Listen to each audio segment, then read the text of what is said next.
Hi,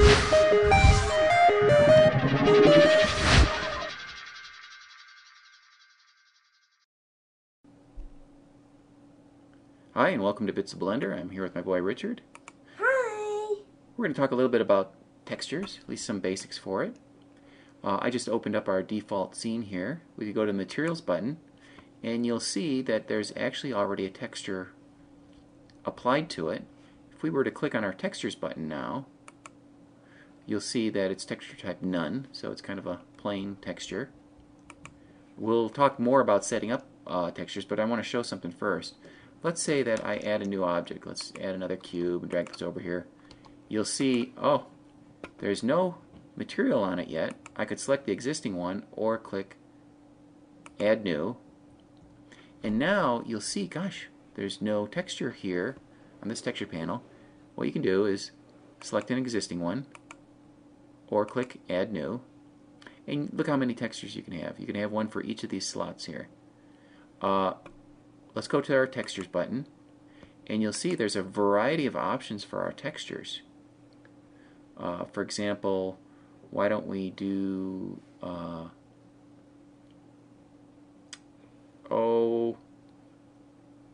let's do Stucky. How about? Ooh. So we've got this texture in here. Well, what are we going to do with it? Oh, by the way, is there a limited amount of texture, or can you just keep going? Well, you have a limit as to the number of textures that you can apply to an object. You can apply one texture right on top of another based on the number of slots that we have here. Okay. So I can add another texture here, I can click Add New, and so on. Okay. So there is a limit, yeah. And so now I go back to my Materials button, and we've still got that texture active. We've got things that relate to that texture. So first thing I'm going to take a look at is color. That's the default. So you can see we've added this Stucky texture to the to our cube. Let's go ahead and look through here and give a quick render.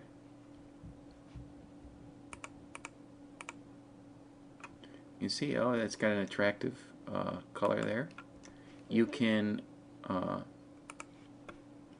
instead of having it affecting color, you could have it affect something else, like the normal, which will give it, use those light and dark in the textures as high and low spots. So for example, let me increase it so it's more obvious. See our little bumpy sphere.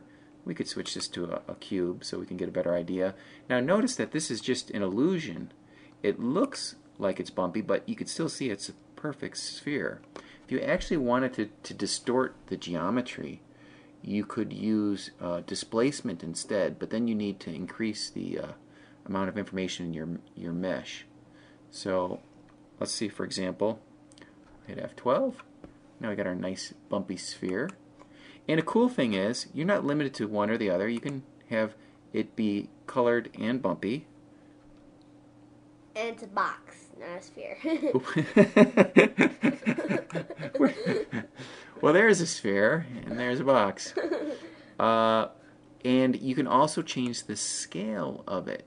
So, for example, let's just drag this up.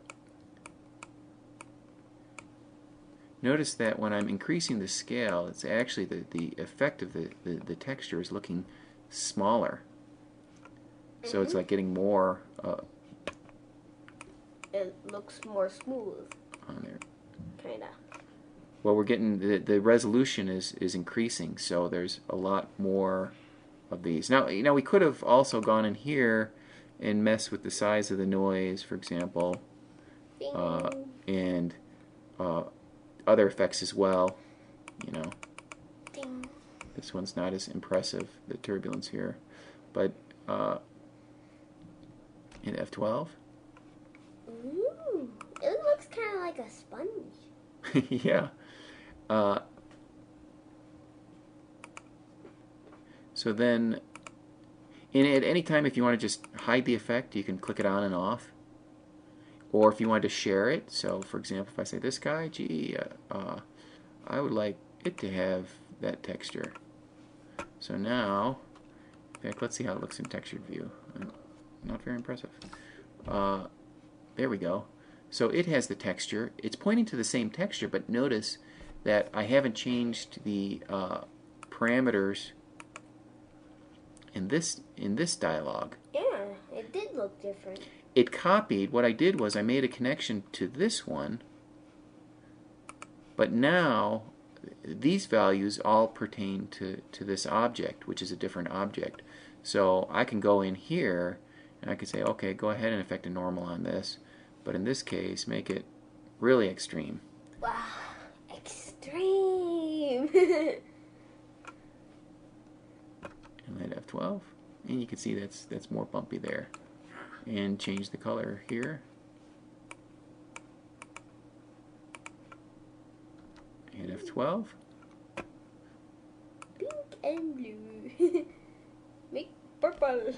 Now we're 5 minutes into it, and I did want to show one more thing. So I'll try and do it quick. I've always got one more thing.